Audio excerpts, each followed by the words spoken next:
Good morning, Alex and friends. I'm Grace.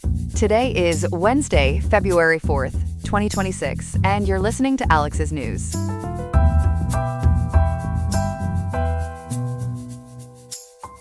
The high in Riverside today is 83.3 degrees, with a low of 61.5, so expect a warm and pleasant day with plenty of sunshine. Coming up, we'll examine the reasons behind the U.S. shooting down an Iranian drone near one of its aircraft carriers in the Middle East, and break down whether Donald Trump has the power to nationalize elections across the country. Plus, other key stories on global tensions, domestic politics, and more. All this and more coming up on Alex's News. Stay tuned.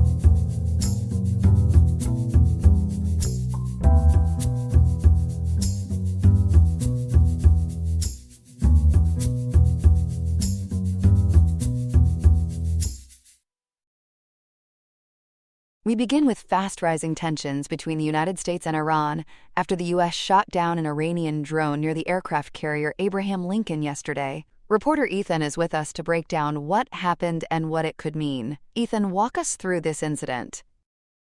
This unfolded early yesterday, February 3rd, in the Arabian Sea, well out in international waters. U.S. officials say an Iranian Shahed 139 drone was heading toward the carrier USS Abraham Lincoln, which is part of a larger strike group.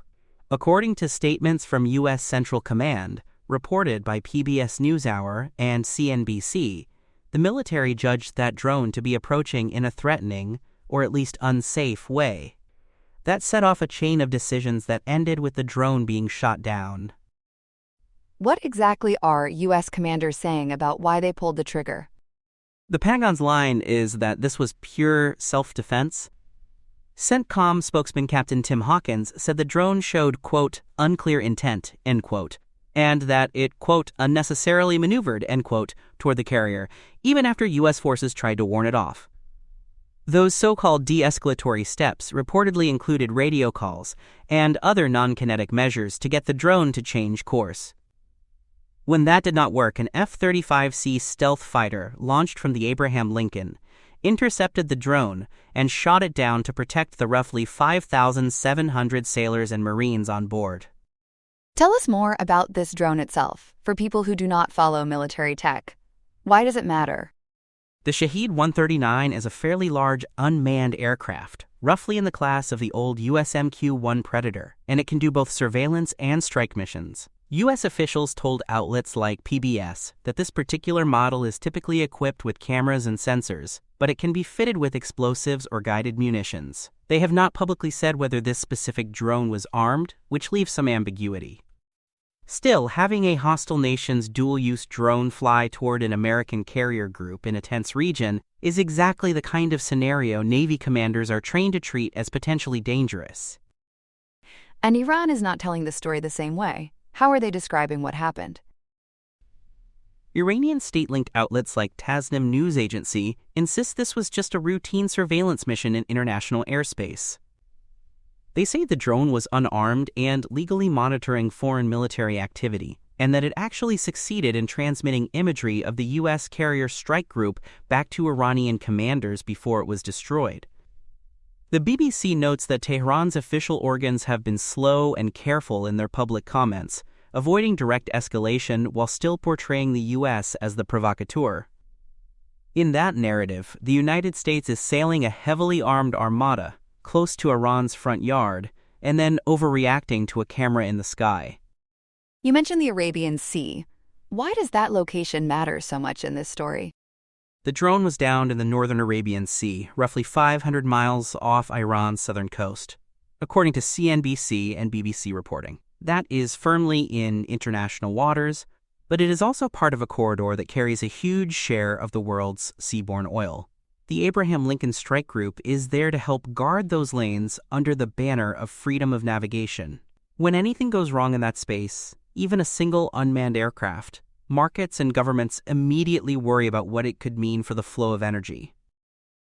And there was another flashpoint near there around the same time, involving a U.S.-flagged tanker. What happened in that case? Just hours before or after the drone incident, depending on which report you read, there was a confrontation in the Strait of Hormuz, the choke point that connects the Persian Gulf to the Arabian Sea. CENTCOM says speedboats from Iran's Islamic Revolutionary Guard Corps, backed by a smaller Mohajer drone, harassed the U.S.-flagged tanker Stena Imperative as it transited legally through the strait. According to accounts relayed by PBS NewsHour and CNBC, those boats raced toward the tanker, ordered it to cut its engines, and threatened to board and potentially seize it. That is a pattern we have seen before from the IRGC, using harassment to send a message without quite starting a shooting war. How did the U.S. respond to that tanker harassment in the moment? The guided missile destroyer USS McFall moved in to escort the tanker, essentially putting a U.S. warship between the Iranian boats and the commercial vessel. At the same time, U.S. Air Force F-16 fighter jets were sent overhead to add another layer of deterrence, which the BBC highlights as a clear show of force. Once the McFall and the aircraft arrived, the IRGC boats peeled off, and the Stena Imperative continued safely through the strait. It was a textbook example of the U.S. Navy's role as a security umbrella for commercial shipping in those waters. In Washington, how is the Trump White House framing these back-to-back encounters? The administration is treating them as fresh evidence of what it calls Iranian aggression, and as justification for its so-called maximum pressure strategy. White House Press Secretary Caroline Leavitt has been telling outlets like Fox News, and PBS has echoed this, that President Trump still wants, quote, diplomacy first, end quote, but that he will not hesitate to use other options if talks fail. She used the phrase, quote, it takes two to tango, end quote, implying that Tehran is not meeting Washington halfway. The president himself told reporters that with U.S. warships in the region, quote, bad things, end quote, could happen without a nuclear deal, though he did not spell out what exactly would trigger a larger U.S. response. And this is all happening on top of an already sizable U.S. military buildup in the region. How big is that footprint now? The Abraham Lincoln Strike Group is just the centerpiece. According to CNBC's Energy and Politics coverage, the U.S. has added multiple guided missile destroyers, littoral combat ships, and additional air defense batteries like Patriot and THAAD systems around the Gulf. There have also been dozens of cargo flights moving reinforcements into hubs such as Al Udeid Air Base in Qatar, mirroring deployments we saw in mid-2025, when Washington was bracing for Iranian retaliation to earlier strikes. After the February 3rd incidents, specialized aircraft like EA-18G Growler electronic warfare jets and F-15E strike fighters were rushed into Jordan, as detailed by the Warzone and Air and Space Forces magazine, tightening what looks like a ring of deterrence around Iran. Let's turn to Tehran. What are Iran's leaders saying, both publicly and behind the scenes? Publicly, President Masoud Pezeshkian is trying to sound measured, instructing his foreign minister Abbas Araghchi to pursue what he called, quote, fair and equitable negotiations, end quote, with the U.S. According to PBS and the BBC, that is meant to signal Iran is still open to diplomacy even after a breakdown in talks last summer. At the same time, Supreme Leader Ayatollah Ali Khamenei is ratcheting up the stakes, warning that any U.S. attack would ignite a, quote, regional war, end quote. Iran's UN mission, cited by the Washington Post, is blasting the American military presence in the Gulf as inherently provocative, while carefully avoiding detailed comment on the drone shootdown itself. And what about the more hardline voices in Iran, especially around the Strait of Hormuz and Israel? Figures like Ali Shamkhani, who is close to the security establishment, are using this moment to threaten broader retaliation.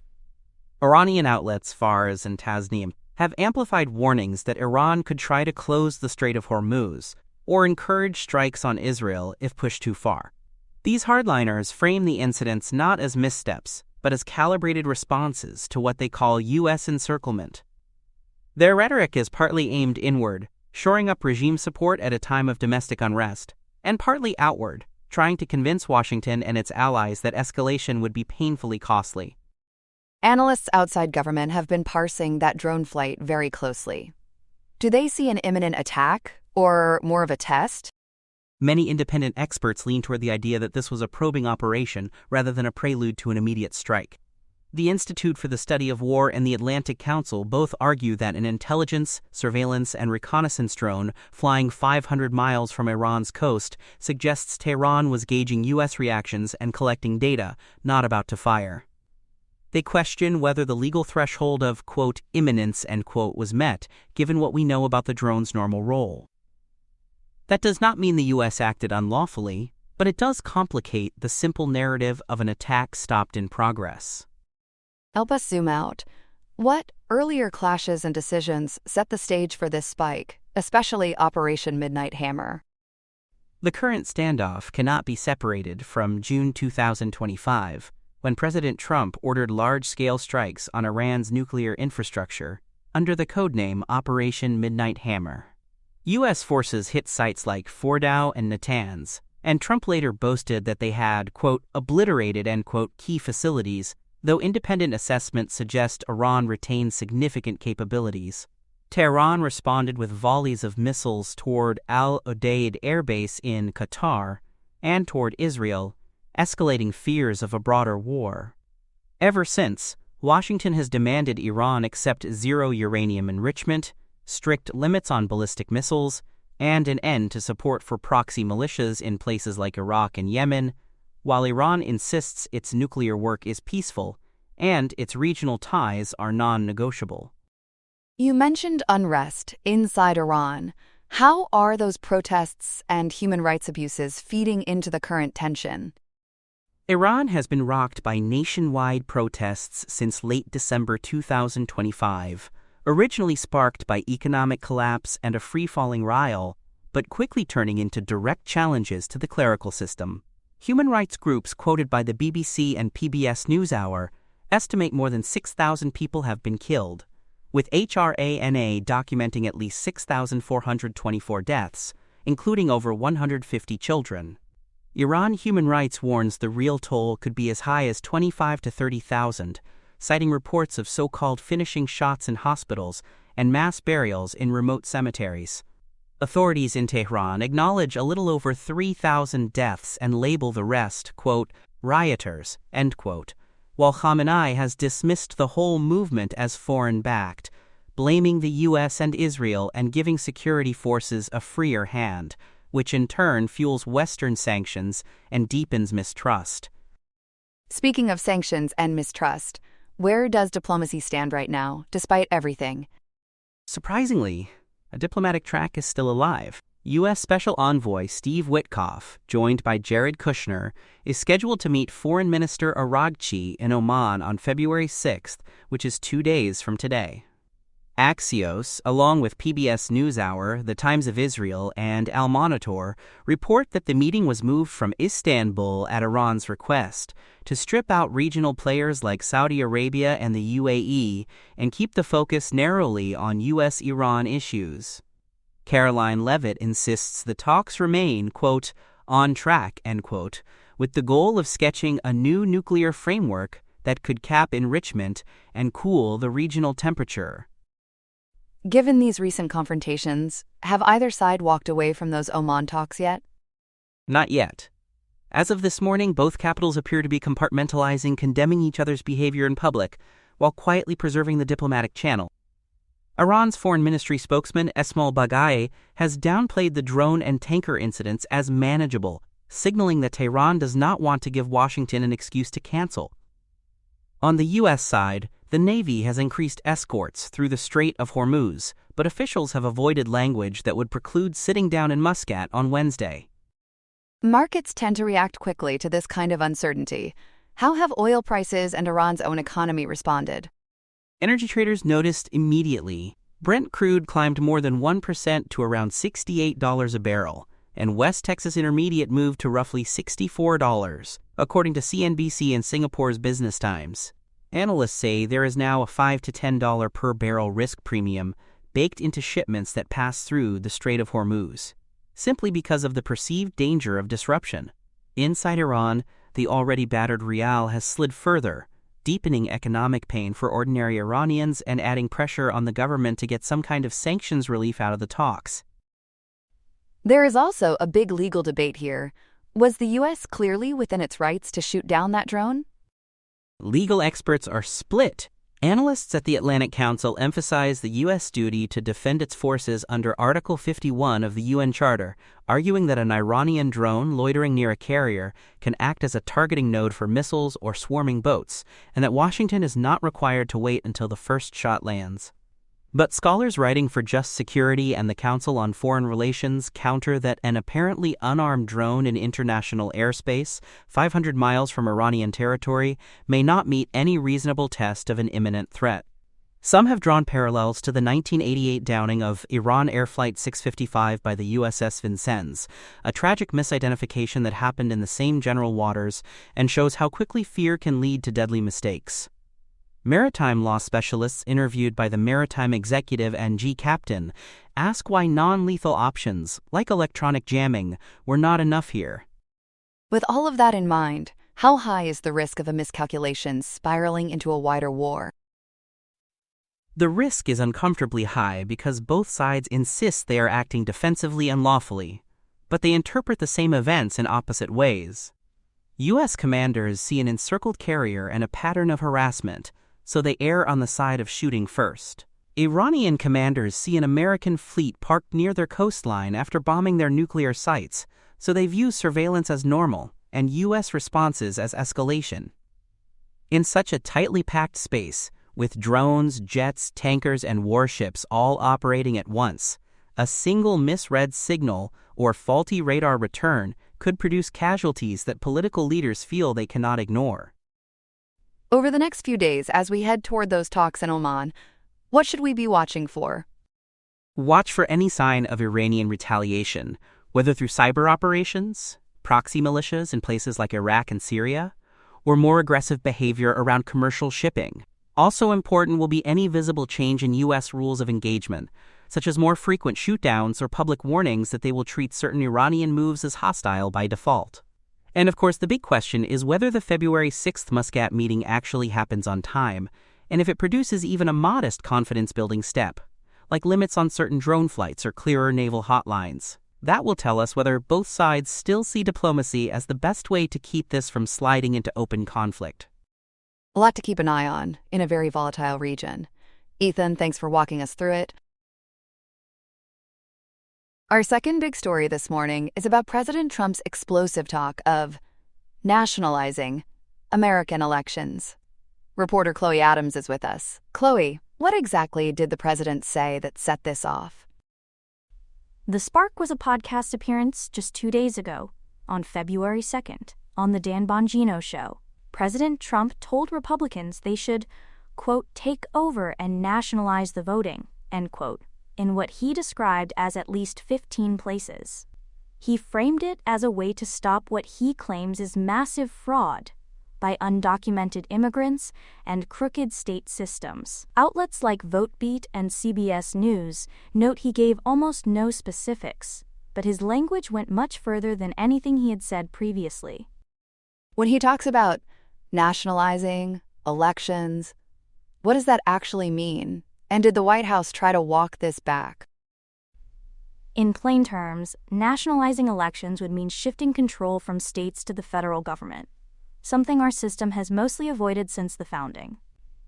The day after the interview, on February 3rd, Press Secretary Caroline Leavitt tried to soften the message, saying he was really just talking about the SAVE Act, a Republican bill requiring people to show proof of citizenship when they register. According to PBS NewsHour's coverage of that briefing, she insisted he was not calling for some sweeping federal takeover of election machinery. But critics, including some Republicans, heard the original comments very differently. What kind of claims was Trump making to justify going that far? He leaned on the same themes we heard after 2020, only louder. On the podcast, he claimed, again without providing evidence, that millions and millions of undocumented immigrants are being brought in to vote for Democrats. He singled out states he called crooked, like Minnesota and Georgia, and even claimed he had really won Minnesota 3 times, because, in his telling, Somali immigrants were part of a corrupt welfare system. Newsrooms from the New York Times to The Guardian emphasize there is no credible evidence for those claims, and multiple audits in those states have confirmed the results he disputes. And Georgia was central to his comments again, right? Especially after that FBI raid there. That is right. He insisted he won Georgia, quote, by so much, end quote, and tied that to the recent FBI raid on a Fulton County elections facility. He hinted that agents would find, as he put it, interesting things in seized ballots and records that would supposedly show fraud. But as CBS News and the Atlanta Journal-Constitution both point out, Georgia's 2020 results were already checked 3 separate times, including a full-hand recount, and every review confirmed Joe Biden's narrow win. So he is essentially promising new proof where previous investigations have already come up empty. You mentioned Republicans pushing back. How are leaders in his own party responding to this nationalization idea? The response from congressional Republicans has been pretty skeptical, even chilly. Senate Majority Leader John Thune, a South Dakota Republican, told reporters that centralizing elections in Washington could actually make the system more vulnerable to hacking. And PBS NewsHour says he reminded people the 50-state setup has worked quite well. House Speaker Mike Johnson defended keeping elections in state hands too, though he blamed so-called blue state integrity problems for Trump's frustration. And Nebraska Republican Don Bacon, according to VoteBeat's reporting, flatly rejected federal control and likened it to what Republicans once condemned as Democratic overreach in earlier voting rights bills. That is interesting, because Republicans used to blast Democrats for trying to set federal election rules. Has that dynamic changed? It really has. For years, Republicans fought proposals like the For the People Act, arguing that Washington should not micromanage how states run elections. Now, as VoteBeat and CBS News both note, many of those same Republicans are rallying around their own federal election bills, including the SAVE Act, and a second measure that would create a nationwide photo ID standard and sharply limit mail voting. So they are still talking about federalism, but they are also pushing a much more assertive federal role when they say it is about security. Trump's rhetoric just takes that one step further, into territory constitutional scholars say the presidency cannot actually reach. Before we get into the legal side, this also brings back memories of 2020 and the pressure on election workers. How is that playing into the debate? Those memories are very fresh for people who run elections.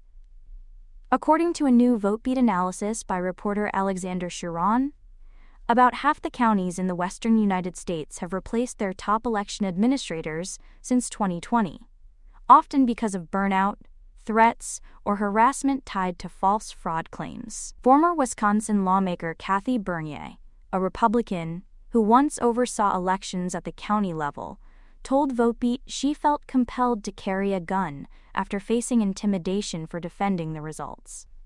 She says more transparency might help, but warns that charlatans are still profiting from conspiracy theories that erode trust.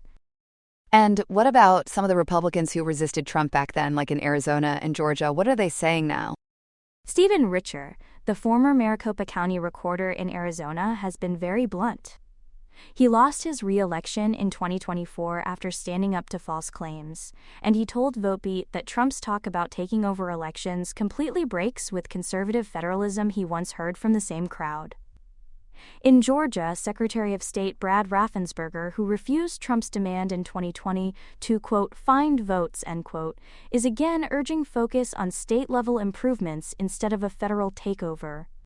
And Pennsylvania's former chief election official Al Schmidt told CBS News his state's elections are, in his words, freer and fairer than ever, and structurally protected from any one branch seizing control. Let's turn to the Constitution. Does the president actually have any authority to nationalize elections on his own? Legal experts say no, in very clear terms. The Constitution's Elections Clause, in Article 1, Section 4, gives state legislatures the primary role in setting rules for federal elections, with Congress allowed to override them in certain ways. According to election law specialist David Becker, who spoke with CBS News and VoteBeat, the president has virtually no direct role there. Congress can pass laws, states can administer them, but a president cannot flip a switch and take over polling places or registration systems. Some of Trump's allies have floated emergency powers or executive orders as a workaround. How have the courts responded? We already have some real-world tests. Last year, Trump signed Executive Order 14,248, trying to force proof of citizenship for voter registration by executive fiat. Federal Judge Colleen Collar-Cotelli in Washington, D.C., permanently blocked key parts of it in rulings issued between last fall and this winter, saying presidents cannot unilaterally rewrite election procedures. Another judge, John Chun in Washington state, also halted similar proof of citizenship moves. Analyses from the Brennan Center and Lawfare note that both decisions lean heavily on the Elections Clause and the 10th Amendment, which together leave almost no room for a president to do what Trump is talking about. And what about that idea of declaring a national emergency over elections that we have heard from conservative lawyer Cleta Mitchell? Mitchell has argued that porous election systems could be treated as a sovereignty crisis under the National Emergencies Act, letting a president impose sweeping controls. But experts across the spectrum say that would not fly. UCLA law professor Rick Hasen told The Guardian there is simply no precedent for an emergency declaration suspending constitutional allocations of power over elections without Congress. And former Justice Department officials quoted by the ACLU say career lawyers would be under an ethical obligation to disregard any order that tried to do that. How are Democrats responding, especially in the Senate? Senate Minority Leader Chuck Schumer has called the nationalization talk, in his words, outlandishly illegal. He is framing it as part of a broader authoritarian drift, warning that even if courts block it, the rhetoric alone can damage faith in elections. What is notable, as the New York Times points out, is that Republicans like Thune and Bacon are essentially agreeing on the constitutional point, even while they share Trump's concerns about supposed fraud. So you have a rare moment where both parties' leaders are saying the presidency has limits here. Let's talk about that FBI raid in Georgia you mentioned. Walk us through what happened and why it matters so much to this narrative. On January 28, just a week ago, FBI agents descended on Fulton County's elections hub in Union City, Georgia. CBS News and the Atlanta Journal-Constitution report that they hauled away about 523,000 physical ballots from 2020, plus around 700 boxes of records like voter rolls, machine tapes, and digital images. The Justice Department cited a civil rights law from 1960 that requires federal election records to be preserved for about 22 months, and an anti-fraud provision of the National Voter Registration Act. But here is the catch: that retention period ended back in September 2022, and most federal election crimes have a 5-year statute of limitations that expired late last year, which is why legal analysts at Lawfare and Cornell Law have been calling the raid highly unusual, even possibly unlawful. Have investigators found any sign of fraud from that raid yet? None has been made public so far. Georgia had already conducted 3 separate reviews of its 2020 presidential vote, including a full hand recount, and everyone confirmed the original result. Civil rights groups like the NAACP and ACLU say this looks less like a real criminal probe and more like a fishing expedition meant to plant doubts about ballots that courts had ordered sealed. Fulton County Commissioner Marvin Arrington Jr. has already announced a lawsuit, filed February 2nd, accusing the federal government of violating state court orders and chain of custody rules with that seizure. How are state election officials around the country reacting to the raid? The National Association of Secretaries of State, which includes both Republicans and Democrats, condemned the raid at its winter meeting, according to Democracy Docket's reporting. They stopped short of filing a collective lawsuit, but individual officials from places like Maine and Nevada are talking about coordinated legal and legislative responses. Georgia's Republican Governor Brian Kemp and Secretary Raffensperger have not sued yet, but they are resisting broader Justice Department demands for access to their voter data. Many see the raid as a test balloon for federal election policing in heavily Democratic jurisdictions, something critics say could spook voters and poll workers alike. And Trump is using that raid to bolster his nationalization push, right? Exactly. On the podcast, he essentially claimed the raid would vindicate his insistence that Georgia was rigged. But reporters at outlets like the New York Times and CBS News stress that the warrant itself, filed by a U.S. attorney in Missouri instead of Georgia, never alleged systematic fraud, only the need to review records. In other words, the legal paperwork does not match the sweeping accusations he is making on air. Yet his supporters may only hear the headline that the FBI grabbed ballots and fill in the rest with conspiracy theories. Let's get back to the SAVE Act, since the White House keeps pointing to that as the real policy goal here. What would that law do? The SAVE Act, reintroduced last month as H.R. 22 and a matching Senate bill, would require documentary proof of citizenship, like a passport or birth certificate, for anyone registering to vote in federal elections. Supporters say, as CBS News reports, that it is simply common sense because non-citizen voting is already a crime, but hard to detect. Voting rights advocates warn it could block many eligible voters who do not have easy access to those documents, especially older Americans, low-income people, and some married women whose names have changed. A companion bill, sometimes called the MEGA Act, would standardize photo IDs nationwide and cut back on no-excuse mail voting. How big a problem is non-citizen voting right now, based on what we know from past elections? Studies of the 2020 through 2024 cycles, cited by PBS NewsHour and the Brennan Center, find that non-citizen voting is extremely rare and has never changed the outcome of a statewide or federal race. Federal law already makes it a felony, punishable by prison and deportation for a non-citizen to vote.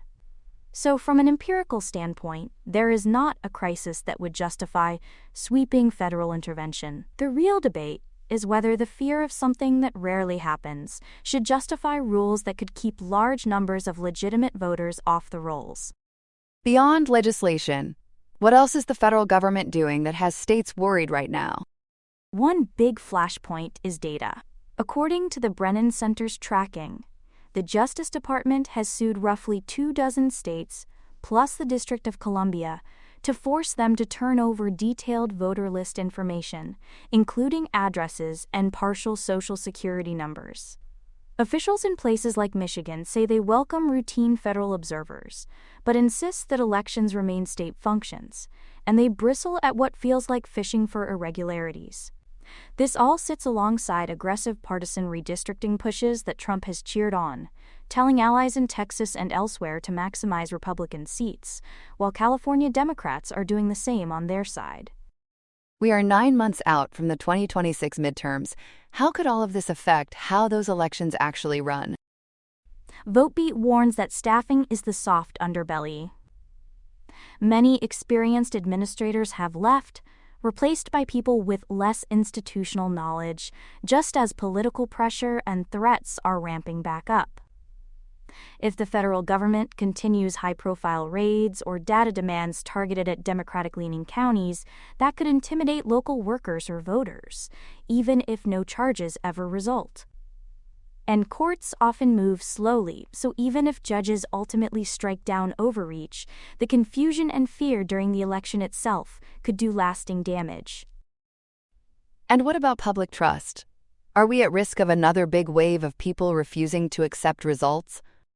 That is the core fear shared by a lot of experts. PBS NewsHour and CBS News both frame this as a stress test of whether American democracy can withstand repeated, baseless claims of fraud from a sitting president.